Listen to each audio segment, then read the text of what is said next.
let's start the next segment here. In Are Democrats trying to hand the election to Donald Trump? Because things like Palestine and immigration and student loan and $15 minimum wage and healthcare, it almost seems like they're going, okay, we have a possibility, it's a 50-50 chance that we can win the election in November.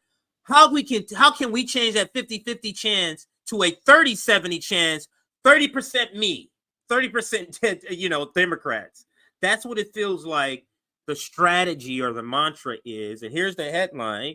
New poll, Trump currently holds massive lead in Wisconsin, along with 6 other swing states. Now, this is a media outlet in Wisconsin. That's why they single out Wisconsin, but the numbers in the articles about all the states.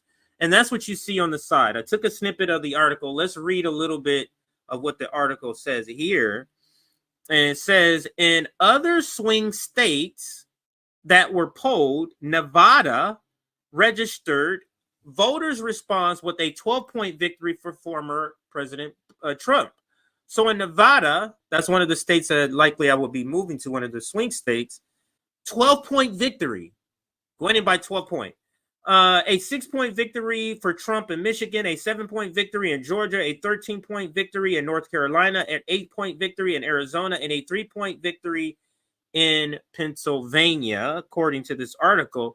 These numbers come as President Biden's approval rating continues to fall nationwide due to voters' concerns over top issues such as war overseas, illegal immigration, and the U.S. struggling economy, with Gallup currently showing his rating at 35%, and Emerson having him at 37%. So that's the headline. That's a little bit of the story. Now let's get into a video here. And this video shows DNC chair, I think his name is Jamie Harrison, DNC chair, goes on Alex Wagner's show and to discuss what's going on with young voters, what's going on with black and brown voters. Let me see what it says here. DNC chair discusses problem with young black voters and black pastors demanding a ceasefire. So let's listen to how they address that. Now, understand, they want to win. So they must have come up with a very, very good explanation. And they said, hey, I'm the DNC chair. I'm going to go deliver this great explanation that people are going to listen to. And they're going to go, yeah, aha, that's it. Let's listen if he has that answer. Let's listen to Jamie. Numbers that we keep getting when we're talking about communities of color, black voters especially, I mean, we're critical to Joe Biden's success in 2020.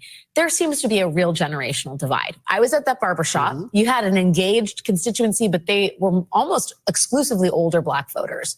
Do you see a problem here with the way this campaign is reaching out to or resonating with young black voters? I think, this is something that in politics, and I think you see it in religion as well, is understanding that young people are getting their information in a different way. Yeah. That young people are processing their support in a different way. They're not so much tied to institutions, but they're more aligned with what their values are. Yeah. And so that is forcing the political parties to begin to change the way that they reach out to those young folks.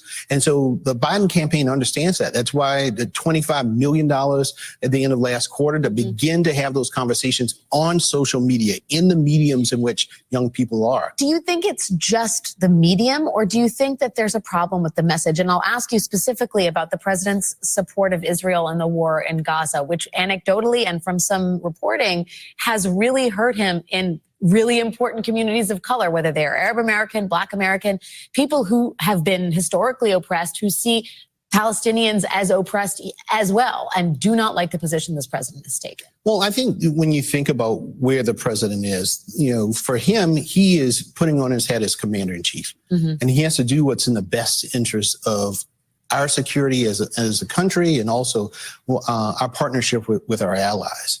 And so sometimes politically that may not always be the most resonant thing, but in the end of the day, we have to understand that these elections are about contrast. And the president often says, don't compare me to the almighty, compare me to the alternative.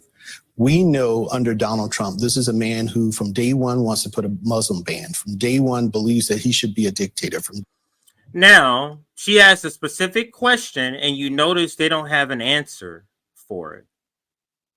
How do you still, after so many months of polling being terrible for you, after being denied access to some Muslim Arab leaders in Detroit, and we're going to get to the mayor of Detroit's video exchange on when he goes on with Dana Bash. Like, how are you still not having an answer for this part? That's what's so weird to me. So let's keep in mind what he says here. He's saying the Biden administration is reaching out saying, these communities that disagree, we want to hear from you. We want to talk to you, because in this next thing that I'm going to be showing you, the mayor of Dearborn going to be addressing that specifically. And then there was another part that he said here. Day one believes that he should be a dictator. From day one, believes that immigrants are poisoning the blood of America. Joe Biden's a good man. He's a decent man. He's always going to try to. This is the next thing. Yes, Joe Biden, this is what they're trying to sell. Yes, Joe Biden is supporting a genocidal state, but he is a good man at heart. I would imagine this is the same sort of selling tactic at in the ending years of the Atlantic slave trade in the United States, like 1843. It was this same sort of logic that they would have to explain away. But anyway, I digress. Let's get to the next part of this, because the next part is bringing up the interview, the mayor from Dearborn, and I want to play the entire thing here. So let's listen. This is the mayor of Dearborn. So when we're talking about Joe Biden, we're talking about his poll numbers.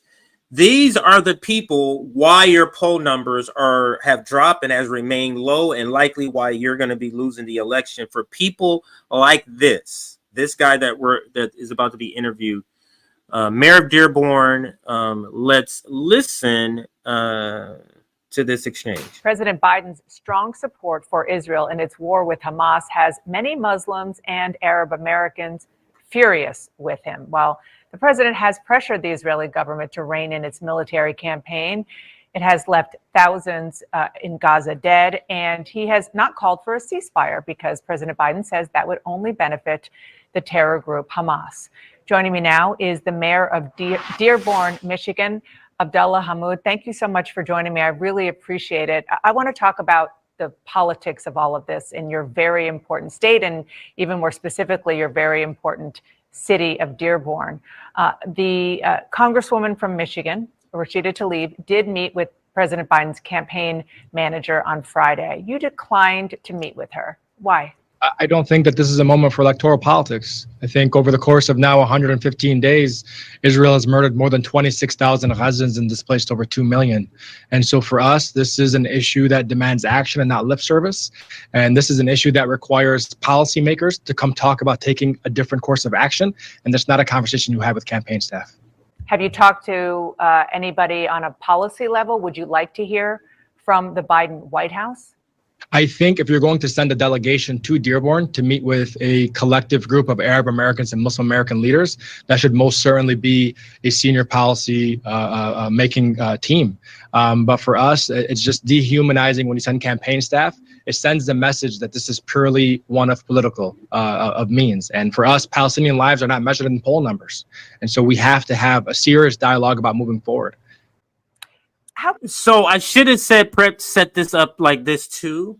These cable news anchors that do these interviews, and these are sort of, if you're a lawyer, permission to label the witness a hostile witness. That's what this is. This is a guy, from her point of view, she represents the establishment who's trying to paint Trump as the next Hitler and elect Joe Biden. So to her and the people she represents, this guy on the right is a problem. And he is the problem. Young and brown or black. And you are not supporting the people you should be supporting.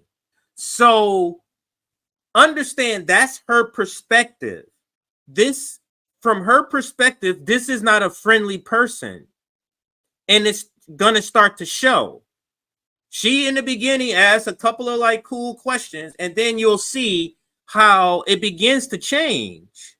That she's still trying to keep her demeanor quiet and civil, but clearly she is advocating for a particular position, and clearly she's trying to push back on something that is not her job to do.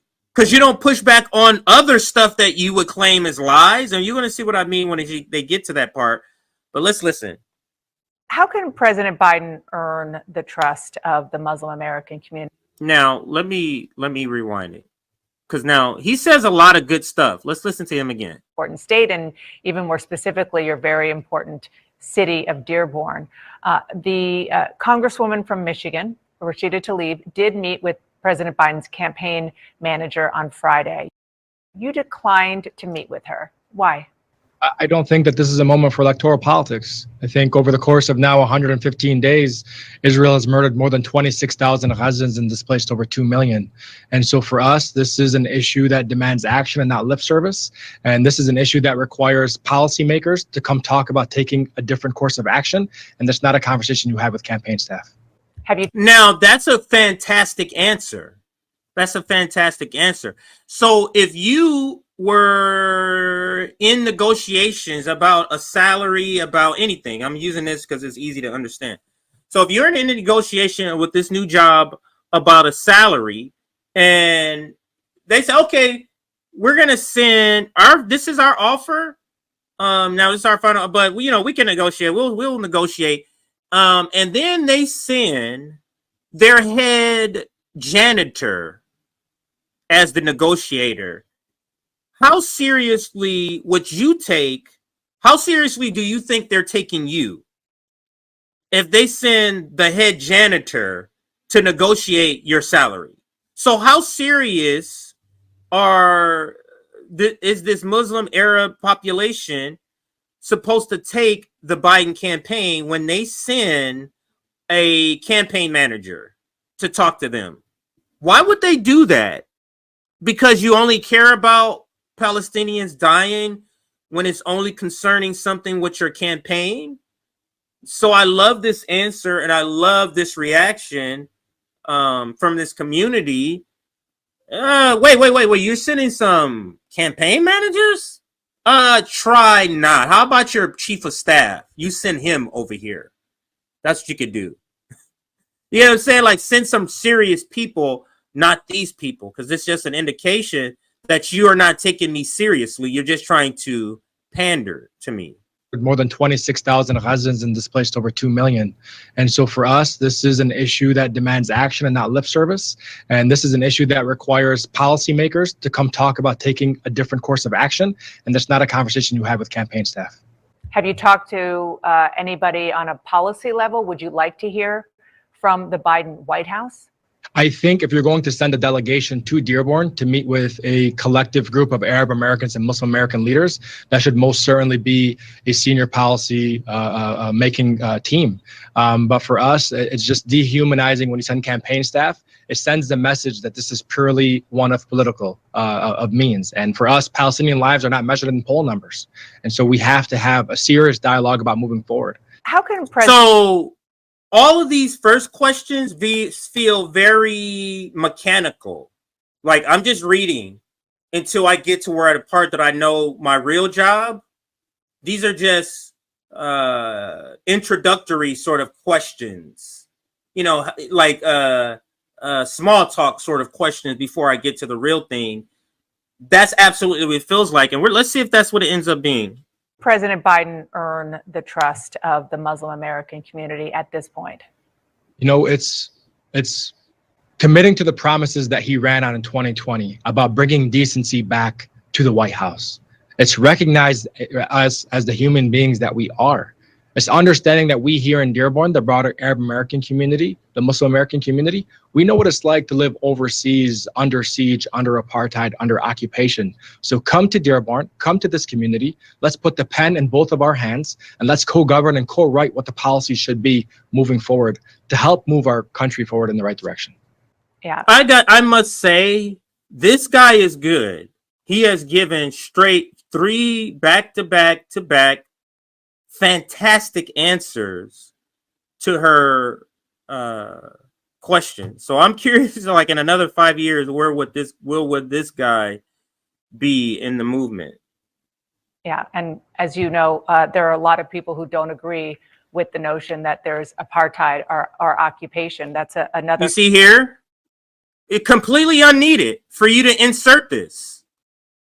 Completely unneeded, unless you're in fear from the Zionist money bags known as AIPAC. Why are you inserting this part in here? You have a guess. You had him answer the question. He answered it. You don't need to insert this here. Let's see what else she does. Another conversation, but you know, the question. I would just push back on that and say okay, that international law recognizes the occupation. United Nations resolutions recognize the occupation and the fact. You see, he's too good because she said her little AIPAC paid line to insert anytime they say stuff like oppression. They've been paid by AIPAC to make sure they say many people disagree with that. But then most guests don't push back when she says that, but he does. He said, no. This is factual evidence. Here's these international organizations have already labeled them this. This is what pisses her off. Let's see how the interview continues. What's unfolding is apartheid. Every apartheid expert across the globe recognizes this crisis for what it is. Having somebody's political idea for what's unfolding versus reality is what the problem is here. Okay. Did you hear that? You saying this is not apartheid is a political thing. Living in reality, this is apartheid. You are not calling this apartheid for political reasons, and that's the point he's making. This guy is freaking fantastic. And there are a lot of people who disagree with some of those conclusions, and the notion of occupation is, again, why we're not having this debate right now, but I will just say, why are you saying anything then? If you're not having a debate, Dana, why are you saying anything about it? Let your guest make his point, then you move on to the next question. That there are a lot of people who say you can't occupy a land that you came from initially. And that's why that label and also the question of so-called apartheid is very much hotly debated, which we can have another time, but I really want to get to you, because this is Inside Politics, about how things are going to play out in the state of Michigan, Mr. Mayor, because, you know, at this point, it looks like President Biden. This is why he's here. This question right here, that's what she's about to say. So understand, to get him on, I'm going to let you say all this stuff you said in the beginning. Those are just questions I have, very, very questions I don't care anything about. This is her speaking. I don't care anything about these first 3 questions I asked you, and the questions I brought you on here to force you, what I believe in my mind, force you in this corner of a rock and a hard place question. She believed this is a rock and a hard place when she presents Donald Trump versus Joe Biden. Let's listen to his answer, though. Biden is going to be opposing Donald Trump in the election. And I want you to listen to what some of the former president has said about how he feels about the situation in the Middle East, and more specifically, how Muslims and Muslim Americans should be treated. We aren't bringing in anyone from Gaza, Syria, Somalia, Yemen, or Libya. We will cut off every penny of money that we send to the Palestinians. If you empathize with radical Islamic terrorists and extremists, you're disqualified. You're just disqualified. If you want to abolish the state of Israel, you're disqualified. We will revoke the student visas of radical anti-American and anti-Semitic foreigners at our colleges and universities. So, Mr. Mayor, if your constituents... Now, this is the part where Rome talks about. This is a threat. if you don't get in line and do what we say, we're threatening you with our vicious big brother. We're threatening you with our delusional crazy cousin. We're threatening you with our deranged uncle. It's a threat. And understand that people, all of us here watching who are in these spaces, we can spot this nonsense from a mile away. We have the ability to understand that Donald Trump says worse stuff than the Democrats. The Democrats execute, tangibly implement worse shit than the Republicans. That's the whole dance that they have. Republicans are here to scare you with rhetoric so that you go ahead and do the things that the Democrats are going ahead and sneak you by. Welfare reform. Where did that come from? That came from the Democratic Party. 3 strikes law, crime bill, that came from the Democratic Party. But they was telling us the Republicans was the ones that was going to do all of this stuff the whole time. It's them. I mean, just look what they're doing now. They're talking about a Muslim ban. You're playing a video about a Muslim ban. At the same time, the Biden administration is mad that the Republicans are walking away from an immigration deal that will severely change immigration on the border. But you want to show me a video from Trump. You see, Trump says more things. The Democrats execute more effectively. So let's continue with the interview. That's what they're trying to set him up with. Look at Trump bad. Now, what are you going to do? The guy has a great answer. This guy, I would love to see him on something else. But if you want to abolish the state of Israel, you're disqualified. We will revoke the student visas of radical anti-American and anti-Semitic foreigners at our colleges and universities. So, Mr. Mayor, if your constituents are upset with President Biden, and just to play this out, they don't vote for President Biden, and they either vote for Donald Trump or don't vote and could potentially tip the scales when it comes to the numbers to Donald Trump in your very important state of Michigan, how would that be better for your constituents? Let me answer it before he does. How would it be better? That's an incorrect answer. I mean, that's an incorrect question, because it's not a matter of better. They would be the same. That's the problem. They would be the same. Not one better than the other. They would be the same. You don't get anything. So why am I voting for him if it's the same result? It's not a worse result. It's the same result. This is our argument against the lesser of two evil. Don't let them tell you what makes the two lesser of two evil. Oh, it's a lesser of two evil because the NLRB. Nigga, I didn't ask you for no NLRB shit. Is he lesser of two evil on healthcare? Who's lesser of two evil on defunding the military industrial complex? Who's lesser of two evil on providing single payer healthcare? They're the same on all of those shit that matters to you. Who's the lesser of two evil on $15 minimum wage? They're the same. You're effectively getting none of those things that I just mentioned. For us, we have survived the Trump presidency 4 years ago, and Ooh, I'm not blind to what's being said by Donald Trump and other Republican presidential candidates. However, Democrats nationally need to reckon with the question of what does it mean for them to potentially lose thousands of voters on the response to this human rights issue, and what are they going to do about it? The question you posed me is actually a question that should be posed back to the president. What will he do to regain the trust and respect of the Arab American and broader Muslim American community? And the position that we're taking. Now, I'm a person, I analyze people's mannerisms as they talk, and I'm a person who believes in you read people best that way, and I lean heavily into that ever since I've been a kid, and I'm always going to lean into that. And Tails, she is astonished how good this guy is.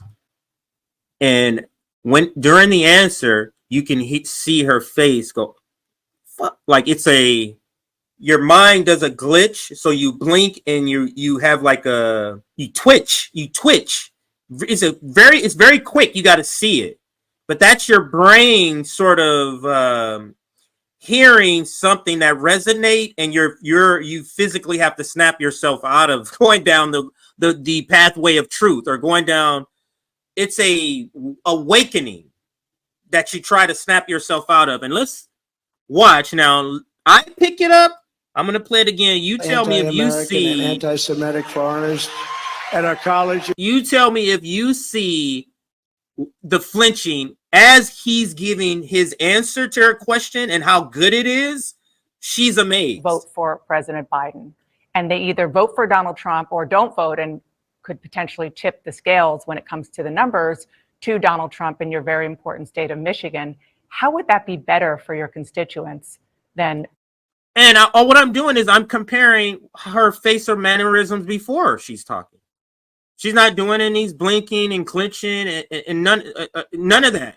I mean, not she's blinking. She's not doing any of these twitching that you're going to see she does when he's answering the question. And President Biden. For us, we have survived the Trump presidency 4 years ago, and I'm not blind to what's being said by Donald Trump and other Republican presidential candidates. However, Democrats nationally need to reckon with the question of what does it mean for them to potentially lose thousands of voters on the response to this human rights issue, and what are they going to do about it? Right there. The question you posed me is actually a question that should be posed back to the president. What will he do to regain the trust and respect of the Arab American and broader Muslim American community? The licking of the lips. We're taking, one in which we're demanding. He's realizing this is a fucking great the position of the majority of Americans. Answer that this guy is providing.